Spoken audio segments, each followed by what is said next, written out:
Vincent Rigordeau, bonjour. Bonjour Valérie. Donc vous êtes le président de KissKissBankBank, Hello Merci et une nouveauté depuis quelques jours, l'Endopolis, une nouvelle plateforme de financement participatif. Quelles sont les spécificités de l'Endopolis ? En fait, il faut revenir sur l'historique pour mieux la comprendre. On a créé une plateforme de financement participatif pour les milieux artistiques et culturels avec KissKissBankBank. On en a créé une deuxième l'année dernière pour les projets perso, des projets d'études, des projets de crèche, des projets de thèse d'étudiants qui s'appelle Hello Merci.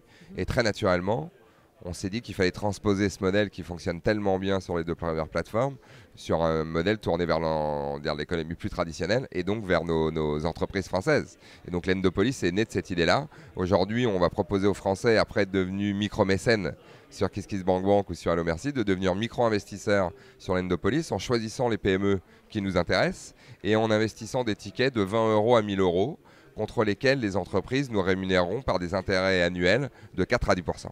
Alors quelque chose qui revient assez souvent quand vous présentez l'Endopolis, c'est dire aux gens, vous allez reprendre du pouvoir sur votre épargne.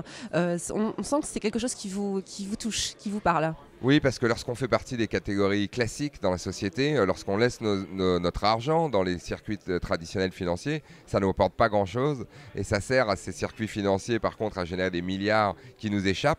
Et en l'occurrence, aujourd'hui, les plateformes de financement participatif et notamment l'Endopolis, ça permet du coup de récupérer, alors pas toute son épargne parce que c'est un investissement, donc forcément derrière une part de risque, mais récupérer son épargne et venir l'investir directement là où on pourra suivre l'impact de son épargne et donc véritablement juger ou jauger à quoi on sert en tant qu'individu, en tant qu'agent économique, en devenant un vrai micro-investisseur. Et ça effectivement pour nous c'est on va dire le driver ou le fil rouge de notre logique lorsqu'on a monté l'Endopolis, c'est reprendre un peu le pouvoir sur sa destinée, pas attendre que tout vienne des politiques et des institutionnels. Il y a 4 000 milliards d'euros d'argent des particuliers qui sont dans les banques et qui dorment un peu dans les banques. Si on en retirait ne serait-ce que 0,1% ou 1%, on changerait complètement la vie de l'économie française, on le sait peu.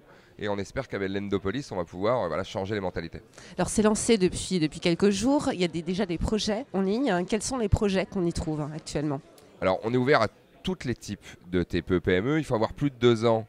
On considère qu'à partir de 2 ans, les entreprises sont plus matures et donc du coup on prend moins de risques.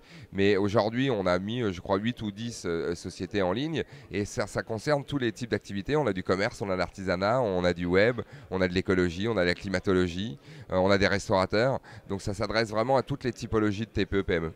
Un conseil pour les entrepreneurs qui nous regardent et qui voudraient réussir une belle levée de fonds sur la plateforme Endopolis. Qu'est-ce qu'il faut faire ? Il faut arriver à transposer son idée de façon un peu digitale. Donc il faut arriver quand même à décrire son projet correctement, à donner un maximum d'informations, à être très transparent, à faire valider puisqu'on l'impose l'intégralité de son business plan et de ses bilans par un expert comptable pour que vous passiez la barrière de sélection chez nous.